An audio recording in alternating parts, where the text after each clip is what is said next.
1969, a remarkable incident interrupted a Finnish Air Force training exercise. Watched by dozens of pilots, 7 round objects appeared in the sky above the airfield at Pori in western Finland. As a jet fighter approached the objects, they rose in formation and made off at high speed, heading north. They flew into a headwind measured at 180 kilometers per hour. Fighter pilot Karmo Tukeva was ordered to pursue the strange intruders. What was his reaction?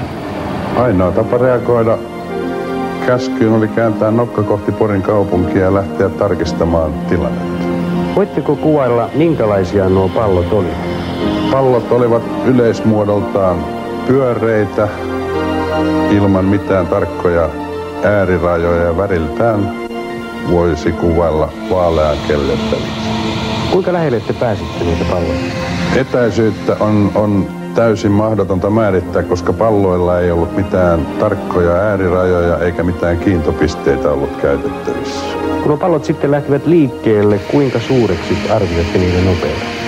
Nopeuden määrittäminen on täysin mahdotonta. Oma nopeuteni oli noin 700 kilometriä tunnissa ja pallot hävisivät moninkertaisella nopeudella kohti pohjoista.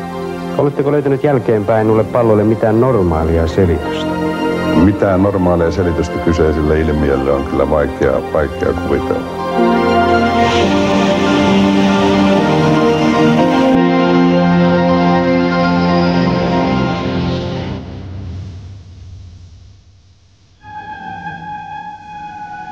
UFOs, unidentified flying objects, have shattered our view of the world. Astronaut Edgar Mitchell said after his visit to the moon, "We all know that UFOs are real. All we need to ask is where do they come from?"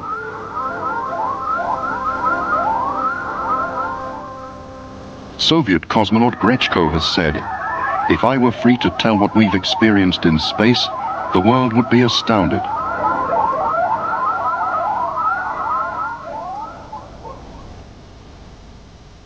The history of the world is full of mysteries. Strange structures, drawings and sculptures whose origins are still unknown. Could they be evidence of visitors from space?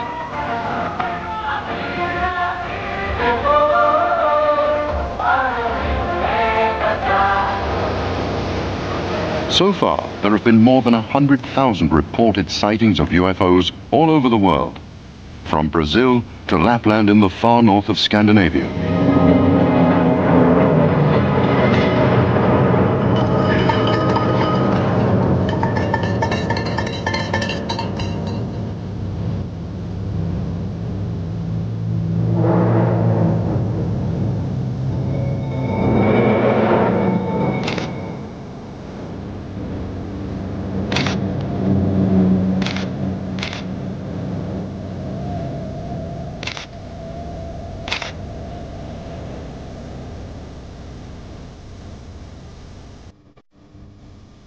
Despite official secretiveness, researchers around the world have collected detailed information on the behavior of UFOs. Although many supposed UFO sightings can be explained in normal terms, the remaining genuine UFOs have displayed common characteristics that warrant scientific investigation. The name flying saucer was coined by pilot Kenneth Arnold in 1947. The United States Central Intelligence Agency has revealed that Hitler's Germany was among the first to investigate UFOs. The first major activity that happened upon the planet in terms of extraterrestrial intervention or involvement actually happened with greater intensity during the Second World War in Europe. It's pretty well acknowledged today that the Third Reich in Germany was involved with the extraterrestrials.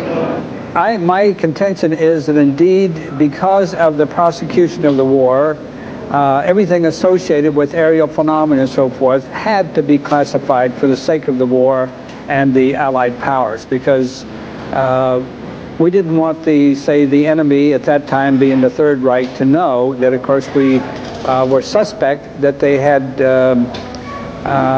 possible alliance with, say, extraterrestrial intervention. In the early stages of all of this, during the, say, Truman administration, we were actually, and also the Eisenhower administration, we were actually approached by good ETs, and they warned us that we should not become involved with the ETs who would follow them later on. UFO sightings have multiplied during times of international crisis. There was a significant increase in UFO observations during the Second World War. The war laid the foundation for the human conquest of space and for the destruction of life on Earth. Virgil Armstrong asserts that UFOs have provided much technical information. I myself had started this really in 1980 in Oakland Auditorium in Oakland, California, when I stepped forward and I lectured to about 800 people, and my subject was government conspiracy and UFOs. I saw top secret documents saying that an unidentified flying object had landed at White Sands, New Mexico. And then, of course, I followed that by wire. I was not actually physically involved in the capture itself. There was no capture anyway. It soft landed in the middle of White Sands, New Mexico. And then we kept another observation. Later on, of course, we managed to get inside of it. We found 5 bodies. From the end of the 1940s, the United States and the Soviet Union intensified their research into UFOs. Much of the research was prompted by observations by the military and by commercial pilots. Officials have attempted to conceal their UFO investigations and to play down the significance of the UFO problem. In the late 1970s, the Freedom of Information Act in the United States permitted the release of official documents more than 30 years old. Following court proceedings initiated by UFO researchers, more than 2,000 official reports on UFOs were made public. Hundreds of other reports remained secret after court rulings that their release would have constituted a threat to national security. United States Marine Major Donald Kehoe, who served as chairman of the UFO research organization NICAP, was the first to allege in the 1950s that the authorities were concealing UFO reports. Kehoe had in his possession extensive material on UFO sightings by aircraft pilots. Professor of Astronomy J. Allen Hynek was for more than 20 years a specialist on UFOs with the United States Air Force. Gerald Ford, Republican Party leader in the U.S. Congress, proposed the establishment of an official UFO research committee. Edward U. Condon, a doctor of physics, became its first chairman. Hynek, a member of the committee, noted that officials were unwilling to tell the truth about UFOs. He broke off cooperation with the Air Force and set up a private UFO research organization. To this day, the superpowers are still faced with an unsolved mystery. Recently, it was disclosed that when President Reagan and Mr. Gorbachev met in 1985, the UFO problem formed part of their discussions. The Freedom of Information Act has revealed a mass of new evidence that an unknown spacecraft landed at Roswell, New Mexico in 1947.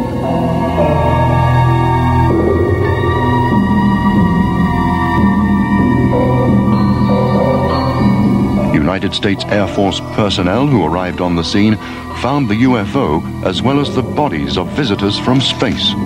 According to eyewitnesses and written records, military personnel closed the area and prohibited everyone from telling what they'd seen. The mass media were told that the strange object was a weather balloon.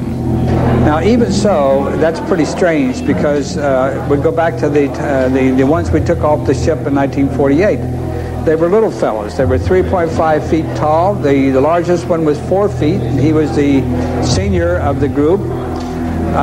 They were humanoid, but they only had 4 fingers instead of the 5 and 4 toes. They had no ears.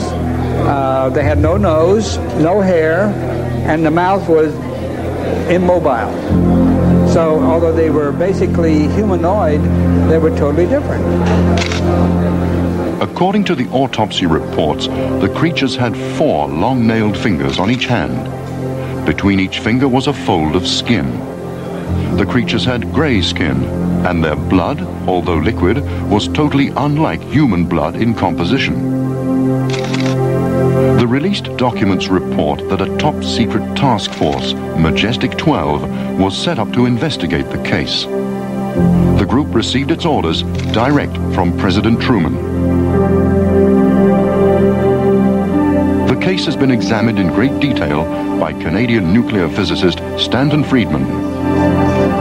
I believe the United States government has the bodies of aliens in its possession, whether it's the Army, the Air Force, the Navy, the National Security Agency, the CIA, I have no idea.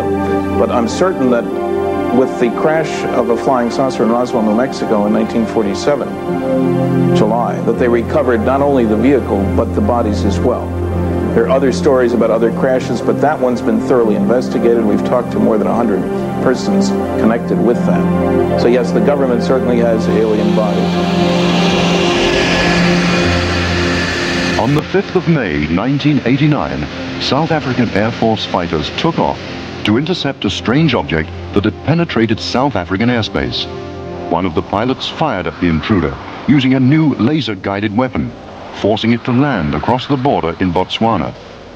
On board the UFO were humanoids who looked amazingly like those found at Roswell. They were short and had only 3 fingers with long nails on each hand. Between the fingers was a fold of skin. Their eyes were wide and slanted, and their skin was a bluish gray. The incident was investigated by Anthony Todd, who served for 25 years as a police officer. The UFO came down and crashed in the Kalahari Desert. And when the authorities retrieved the UFO, which was intact, 2 live alien beings were found inside it. The craft and creatures were eventually transported to Wright-Patterson Air Force Base in America. This information came to us from South African intelligence sources. I've seen them several times. I've been within 100 meters of one of these craft. A huge saucer-shaped object with a dome on top with portholes around the outside, colored lights rotating around the bottom, and the whole object glowing. I've signaled on one occasion to one, and it actually turned around and came back to me. I've seen them several times since, always with witnesses. The first case when I was a police officer in 1978. Since making his disclosures, Todd has been the target of threats and other forms of pressure. The belief that UFOs are merely tricks of light, which cannot be scientifically studied, is wrong.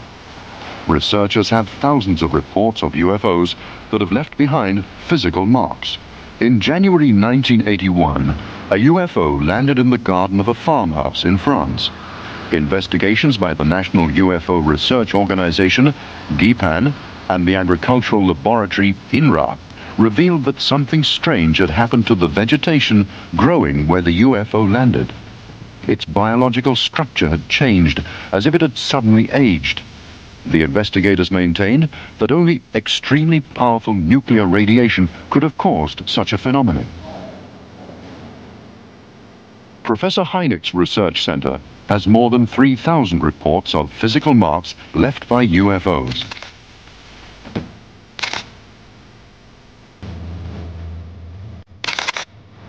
Mysterious imprints in fields in northern England have stirred up an impassioned debate about their origin.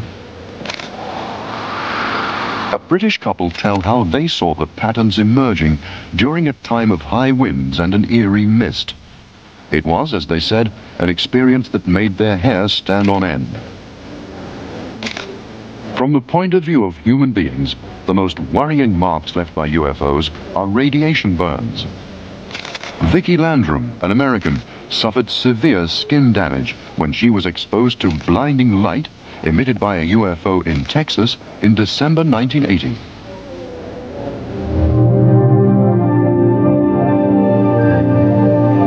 UFOs are a worldwide problem that's been discussed at the United Nations. On the initiative of Grenada, special sessions were organized in 1978 and 79 and were attended by the world's leading UFO researchers. After the deliberations, the United Nations urged member countries to study UFO cases and report them to the World Organization. In addition to secrecy and pressure, organizations of skeptics have been set up in a number of countries. They systematically deny the existence of all UFOs.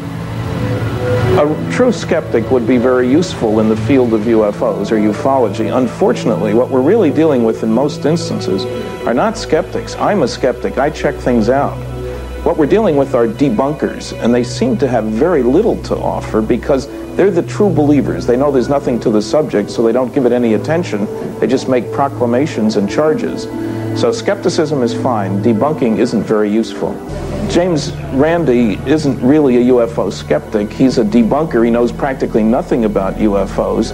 In his book, Flim Flam, he discusses Marjorie Fish's star map work connected with the Betty and Barney Hill case and gets just about everything wrong. Now, a different kind of skeptic is Carl Sagan. Carl and I were classmates at the University of Chicago. I have no idea why Carl has continued to make foolish charges about flying saucers. His most recent one was that every UFO sighting, when carefully investigated, turns out to be either a fraud or a mistake. The statement itself is a fraud because every large-scale scientific study provides loads of sightings that are neither, that are obviously evidence of intelligently controlled extraterrestrial spacecraft. UFO witnesses have not only been uneducated country folk, their number includes some very prestigious people. Former US President Jimmy Carter, in the company of some 20 other people, saw a UFO on January the 6th, 1969. He was then governor of Georgia. On the 17th of November 1986, a Japanese airliner followed 3 UFOs for half an hour. The pilot, Flight Captain Kenju Terauchi, one of Japan Airlines' most experienced flyers, described the biggest of the UFOs as being 5 times the size of a jumbo jet. They changed speed astonishingly quickly, and Captain Terauchi stated that the UFOs must have come from outer space. There are thousands of photographs of UFOs. A controversial pioneer of UFO research, George Adamski, photographed UFOs in the 1950s with the aid of a telescope. Adamski claimed also to have seen humanoids and flown into outer space with them. Skeptics have offered dozens of explanations for this flying saucer picture of Adamski's, suggesting it could be the top of a vacuum cleaner or an ashtray. A photograph alone can never be final proof, because trick photography allows hundreds of possibilities. The final years of Adamski's life were tragic. He was branded as a trickster. These pictures were taken by an American couple, the Trents, on May the 11th, 1950. Researchers regard them as some of the most reliable UFO photographs. The target of a furor, at least the equal of the Adamski controversy, was Edward Meyer of Switzerland as a result of his photographs and claims of having had contacts with humanoids. Even before his claims were investigated, he was labeled the UFO hoaxer of the century. Meyer claimed to have been in contact with humanoids who were replaced at intervals of 11 years, the same rhythm as the changes in sunspot activity. Creatures from the Pleiades galaxy told Meyer that they were cautious about approaching humans because they didn't want to give rise to a new religion. Meyer's pictures show 5 different types of UFO.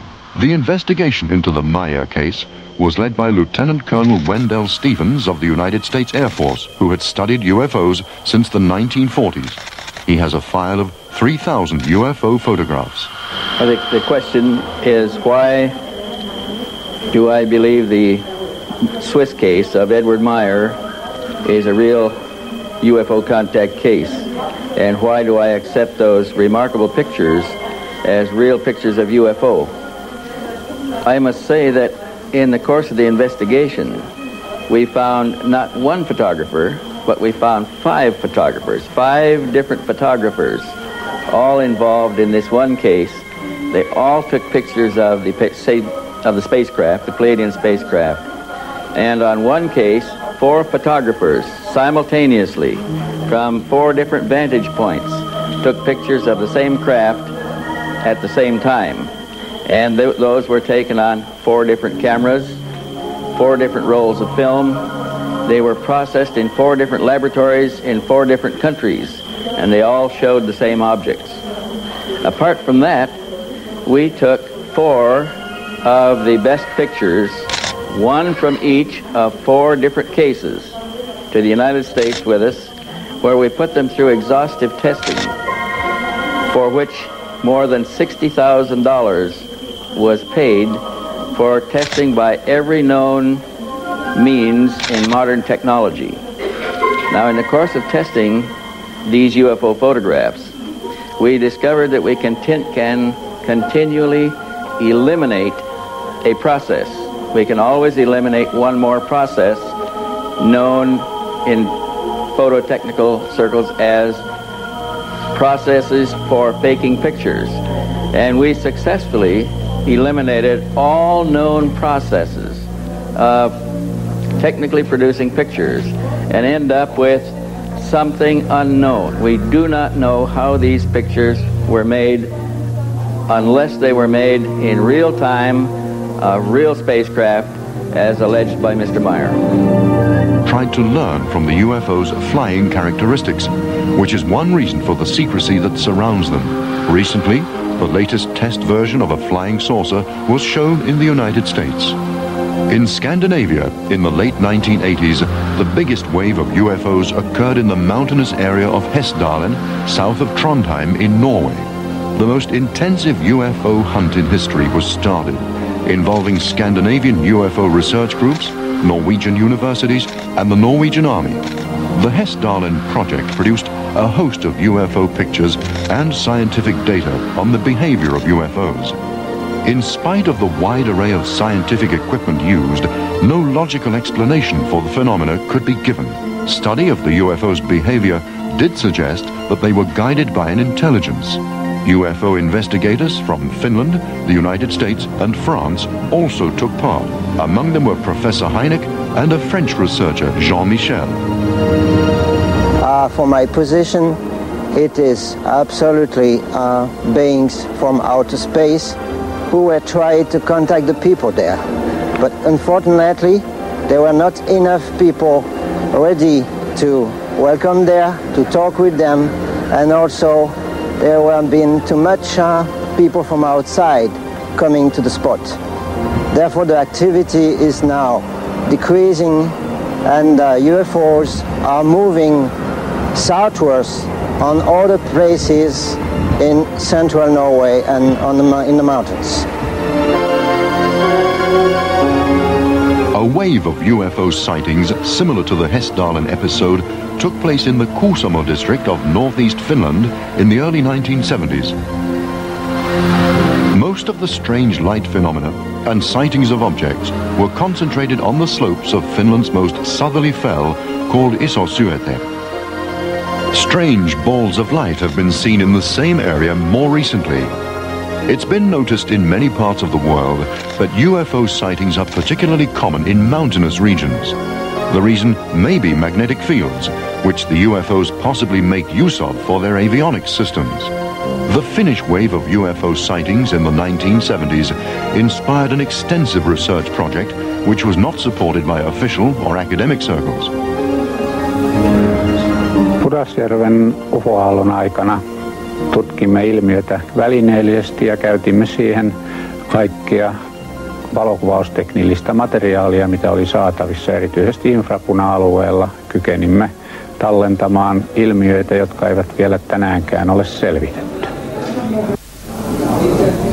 UFO sightings occur continually around Finland and Scandinavia. On August the 30th, 1986, the couple Maila and Kalle Koivunen were driving to their summer cottage for the weekend. When they'd parked the car and were walking towards the edge of the lake, a series of events began which turned the Koivunens' view of the world upside down. Tulimme rantaan ja astuimme veneeseen, kun vaimoni huomasi taivaalla valon ja sanoi, että sieltä tulee lentokone. Vilkasin sen taivaalle ja samassa näin lähestyvän siellä valopallo, joka silmissä suureni ja pysähtyi noin 30 metrin korkeuteen veneemme yläpuolelle ja oli läpimitaltaan noin 4 metriä. Minä kysyin Kallelta, onko se helikopteri? Sanoin, että ei se missään tapauksessa voi mikään helikopteri olla, sillä se tuli siihen täysin äänettömästi meidän yläpuolellemme. Tämän sanottua niin pyysin Mailaa antamaan kameran minulle ottaakseni kuvan siitä?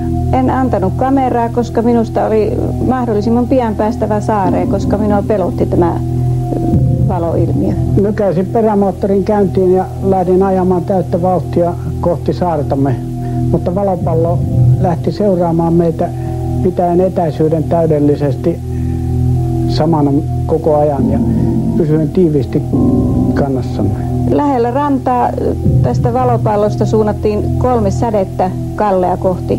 Ja silloin mua pelotti todella, koska mä luulin, että ne hullut tulee nyt meitä kohti. Ihmeellistä asiassa oli, että kameran laskuri osoitti filmin loppuneen, vaikka olin varmasti vasta ladannut sen uudella rullalla. Ja tämä näytelmä kesti kaikkiaan 40 minuuttia, jonka ajan UFO oli seurassamme. The extraterrestrials observed with UFOs are said to come from many different universes and even from different dimensions. Thus they appear to us in dozens of different shapes.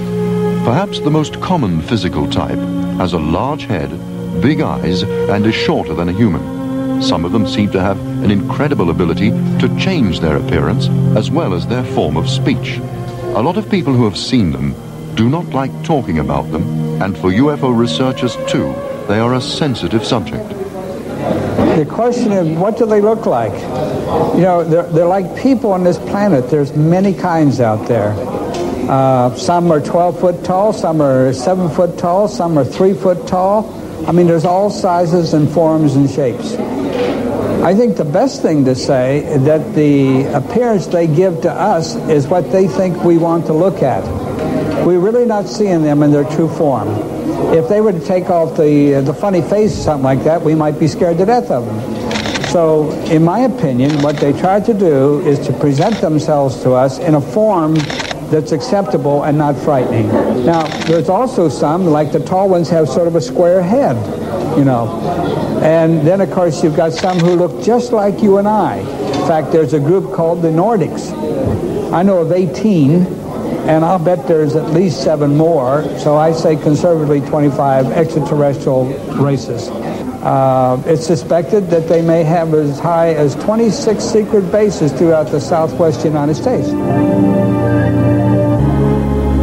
UFOs first made contact with Osmo Liene in 1954 when he was out walking near his home in southwest Finland.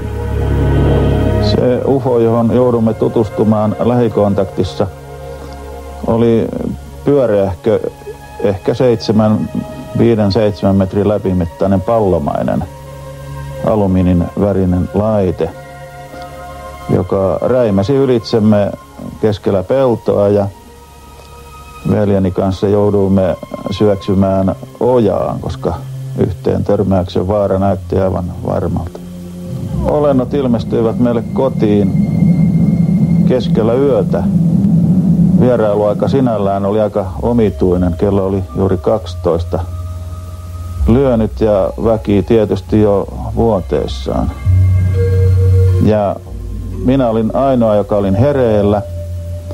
Oven auettua luulin, että jokin itämainen porukka, lähinnä niin kuin nuoria poikia, olisi tullut väärään osoitteeseen.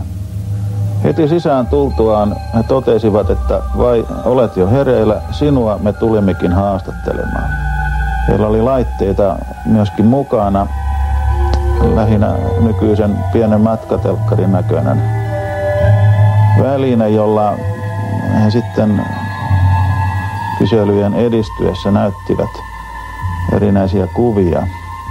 Ja aina jonkun asian tullessa esille, siitä näytettiin kuvia tällä pienellä laitteella.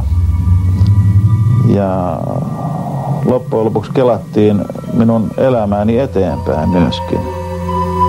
Ja näin lyhyesti sanottuna ne tapahtumat, jotka minulle silloin kerrottiin, ovat tähän mennessä pitäneet hyvin paikkansa. Joskin tämän saadun tiedon viimeinen kuva on minun kannaltani vähän huonompi, koska siinä oli näytetty tapaturma, jonka uhriksi tulen jossain vaiheessa elämääni joutumaan. minulle kerrottiin, että se tähdistä, mistä he ovat kotoisin, näkyy maahan rykelmänä, sikelmänä.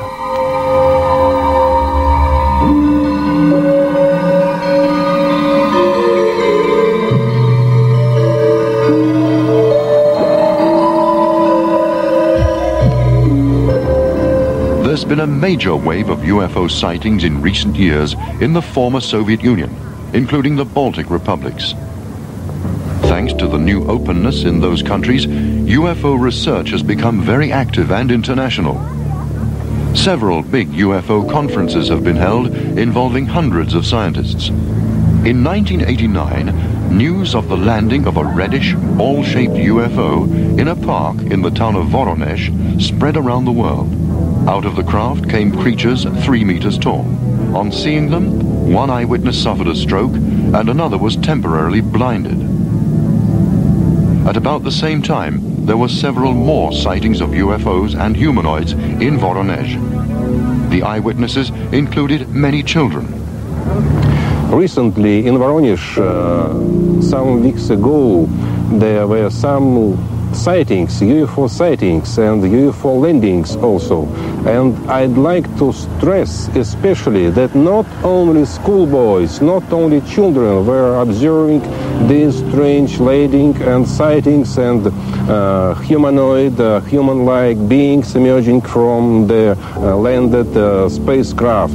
There was a great number of reliable witnesses among adults also. It seems to me that now there is some kind of wave of UFO sightings over the Soviet Union, and to my estimation this number is increasing. Abductions of people by UFOs has been a talking point in the United States for years. Among the first well-researched cases of abduction was that of fishermen Charles Hickson and Calvin Parker in October 1973. As darkness fell, an object 30 meters long landed close to the two men. Remarkable creatures emerged from the UFO. They were about 1.5 meters in height, hairless, with pincer-like hands. The men were scared out of their wits. Hickson started to beat the water with his fishing rod. Parker fainted in his arms. They were anesthetized and carried into the craft. When they reported the incident to the police, they were still close to hysterical. A conversation between the two men, secretly recorded at the police station, indicated that they really believed they had experienced a UFO kidnapping. An abduction at Cergy-Pontoise near Paris in France in 1979 aroused widespread attention in France. In the early hours of the morning, 3 young men saw balls of light, and one of them, Franck Fontaine, mysteriously disappeared. Fontaine reappeared a week later. The police investigated the incident thoroughly, but could find no logical explanation for what had happened. Hypnosis revealed that the men had been in contact with a humanoid named Haurio, who warned them of a threat of world destruction. American Bud Hopkins has recently investigated hundreds of abduction cases. Because of the loss of memory often associated with such cases, Hopkins uses hypnosis on the people involved. In terms of finding new abduction cases, I'm running into them daily. People reporting new cases. Sometimes these are new only in the sense that they haven't recalled them before, but I'm also, so in other words, they may be an old case I'm just hearing about for the first time, but I'm also running into very recent abduction incidents. I have one that I've been working on that occurred in late August, another one that occurred in June, and so forth. It's an ongoing phenomenon. There's no reason to say for sure that abductions are concentrated in the United States. It is a worldwide phenomenon. One young woman I've been working with had a recent abduction, actually in August, in the United States, but in prior trips she was abducted in South America and Argentina. She's been abducted in Spain, and she's been abducted in various parts of the United States. I live in the United States, and therefore I suppose I hear about more American cases, and since my books are widely distributed in the United States, I'm hearing from more people. But I would guess if I were to go to Finland or any other place, and we were able to set up some way in which people could report their possible suspected abductions in a way that they would feel was supportive and trusting and so forth, that we would find huge numbers there too. I think this is a worldwide phenomenon. A growing number of abduction cases have come to light in Finland too. One case concerns Aino Ivanov. Because of her loss of memory, she was hypnotized. It appeared that her car had risen into the air in a cloud.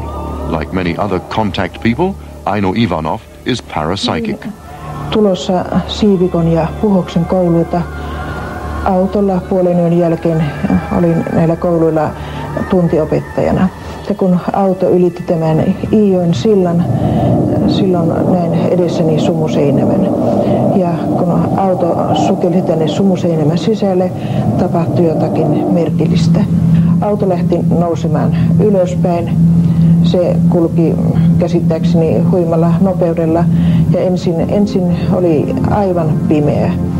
Ja sen jälkeen oli tämmöinen niin kuin kirkkaan sininen kenttä, auto meni sen läpi ja sitten tuli taas pimeä ja mä näin niin kuin kirkkaita valopisteitä, jotka lähenivät ja loittonivat.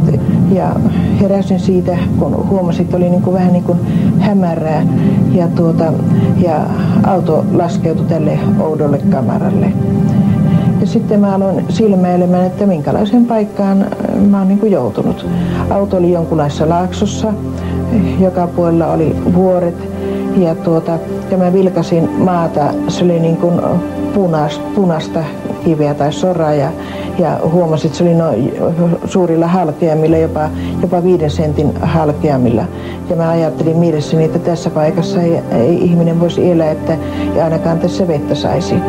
Sitten mä huomasin, että sieltä vasemmalta puolen sieltä vuoren kylkeä alas tuli 2 henkilöä. Heillä oli suuri pää, eikä ollut hiuksia ollenkaan. Suuret silmät, jossa ei ollut niin pupilleja. Ja pieni nenä ja pieni suu, ei ollut huulia ollenkaan ja heidän ihon väri oli aika vaalea. Tämän ensimmäisen matkan aikana musta otettiin sitten näytteitä. Oikeasta käsivarresta otettiin niin kuin 5 näytepalaa noin puolen sentin välein. Ja niistä on todistus tuossa. To prove the reliability of cases of contact, one of the most investigated abductions concerned the experience of the Hill couple in 1961. On September the 19th, 1961, late in the evening, Betty and Barney Hill were traveling by car on the east coast of the United States when they saw a bright object in the sky.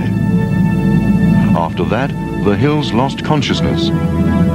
When they came to, the UFO was gone, and they had traveled nearly 50 kilometers south without being aware of it. Under separate hypnosis, the Hills both told how they'd been anesthetized and transferred to the UFO. Large-headed, large-eyed creatures had carried out medical tests on the couple, including taking a sperm sample from Barney Hill.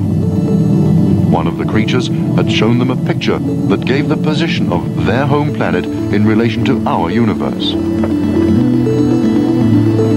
Phyllis Van Schlemmer is a contact whose space adventures are of the same type as Aino Ivanov's. I've had meetings with beings from other planets on UFOs twice. Both of them were completely different than the other. My first meeting was a UFO came down, it landed, I saw it, the door opened. For a moment I was very frightened and I said, no, this is an experience, I must go with it. So I boarded the craft, and as I entered I felt the presence of someone in back of me that I didn't see, and I entered into the inside of the craft, and there were two beings in the craft. They were well over 6 feet, formed exactly like a human, quite good looking, very appeared to be males. They had a metallic type of costumes on and did not seem to have any openings or fastenings of any kind. Very large crystal blue eyes, if you can call eyes crystal blue. And several years before, in my office one day appeared a space being, and it was similar to this being that these three beings, or the two beings that I had seen that was on the ship. The trip was to the moon. They put this type of helmet on. It was like a plastic helmet or plexiglass, and it had a rim all around it. It was clear. It was a double plexiglass or plastic. It had little holes around, and when they put this helmet on me, it created an atmosphere around me that I could breathe. Because I had told them, look, we're on the moon. I want to go out. You can't bring me here and then not take me out on the moon. So they put this device on me, and as I walked, it seemed that the surface kept it above ground, so it functioned in this manner. I don't know how it worked. But they opened the door, and one took one hand, and one took the other hand, and they took me outside, and I was so happy because they were holding me. I was floating, and they were holding me down. They did not have problems walking on the moon. They did not float. They may have had something to hold them down. I don't know, because their boots were the same as their clothes. But I walked around for a while, and I wanted to walk, and they held me down so I could walk in the dust like this and kick it up and so forth. And we walked around a while, and then they gave me the message, we have to go back. And they took me back in, and took me off the took the device off me. I sat down and came back, and it was when I got off the ship and then went back into the house, it was 6:20 in the morning, and I had left at approximately 2 o'clock. I asked them how were they able to do this, because I think our astronauts took a couple of days to get there. And they said that we just did not understand, that we were not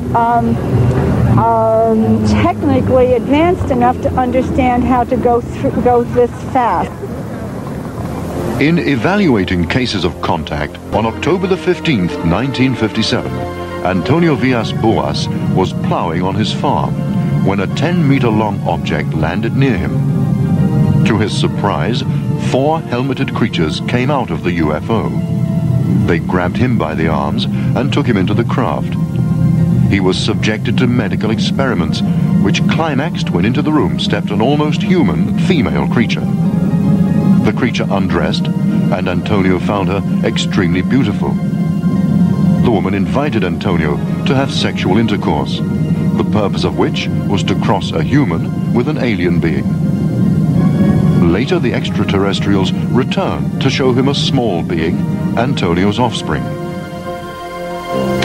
Betty Andreasson, an American whose father was Finnish, met extraterrestrials for the first time on January the 25th, 1967. The beings came to her home and anesthetized her family. They took Betty to a UFO, which traveled to a completely strange place about which Betty remembers only fragments. UFO investigators returned Betty under hypnosis to the time of her UFO experience, and she was able to recount her journey in detail. Betty Andreasson later told of UFO encounters during which she claims to have visited a center for cross-breeding humanoids with humans. These pictures are based on Betty Andreasson's own recollections. In some abduction cases, the kidnapped people have gained the impression that the cross-breeding experiments are not necessarily about developing mankind. Perhaps the most remarkable abductee is the American writer Whitley Strieber. He seriously considered suicide until he met Hopkins, who told him that hundreds of others had met the same kinds of beings. The abductions, the final bottom line really can't be guessed at yet. We don't know what the ultimate goal is.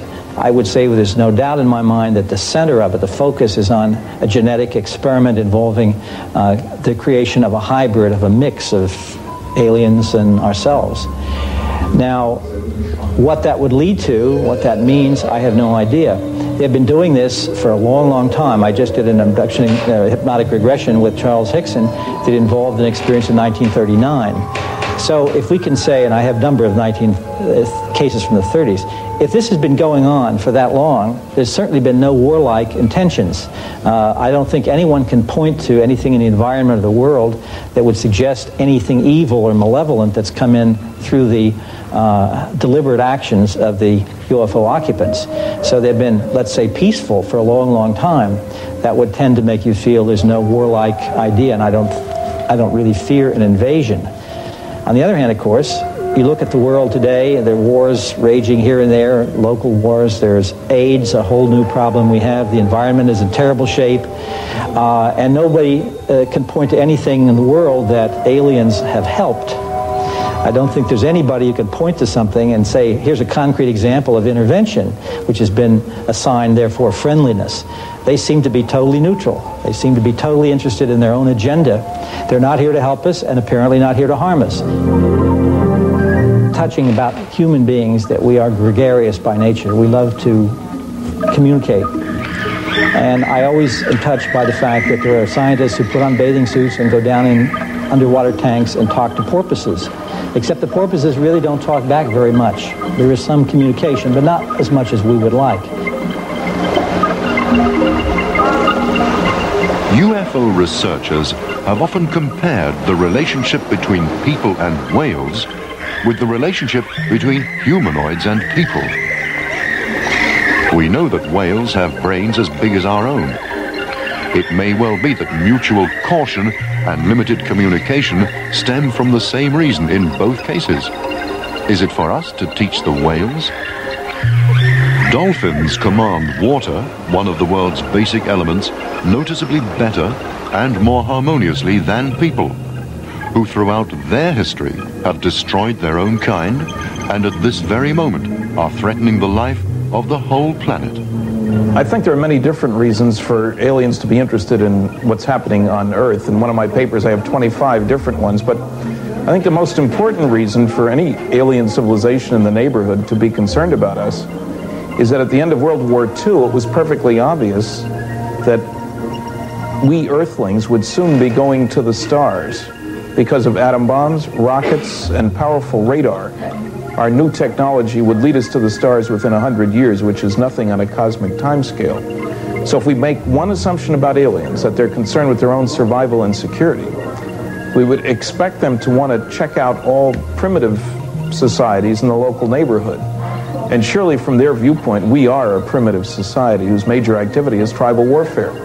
So I think they're coming here for their own purposes to make sure that we don't bring to them our brand of friendship, which they would call hostility, I think.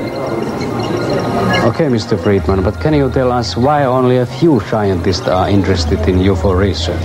I think there are more than you might expect. I've talked to many professional groups about UFOs, and I find there's a lot of interest. I think the biggest problem, though, and I wish there were a lot more, is that most scientists are unacquainted with the large-scale scientific studies that would lead them to believe that some UFOs are alien spacecraft. So I'd like to see more join me, but most of them have jobs to do and worry about ridicule if laughter curtain is real.